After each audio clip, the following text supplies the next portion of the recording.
Is your Peugeot 3008 alarm constantly going off? It's a common issue, especially in models from 2009 to 2023. The most frequent culprits are the bonnet switch and the interior sensor.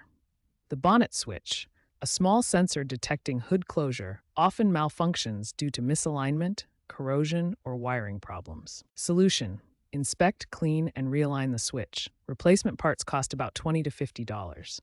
For interior sensors, these use ultrasonic waves to detect movement. Over time, they become oversensitive due to dust or electrical interference. Quick fix: try disconnecting the car battery for 5 to 10 minutes to reset the ECU memory.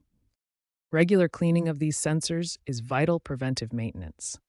If problems persist, proceed to the next section on resetting your system. If cleaning and inspecting sensors don't resolve the alarm issues, try resetting your Peugeot 3008's alarm system. A standard reset involves locking and unlocking the vehicle multiple times, around 10 to 15 cycles, using your key fob. For more persistent problems, consider using diagnostic tools like an OBD2 scanner or apps like Torque Pro or Stellantis' My Peugeot for real-time sensor monitoring. Note that alarms are tied to the vehicle's immobilizer, so incorrect resets can cause starter issues. Also, post-2019 models can receive over-the-air software updates to fix firmware glitches, causing false alarms. For older models or unresolved issues, a visit to a Peugeot dealer might be necessary for recalibration.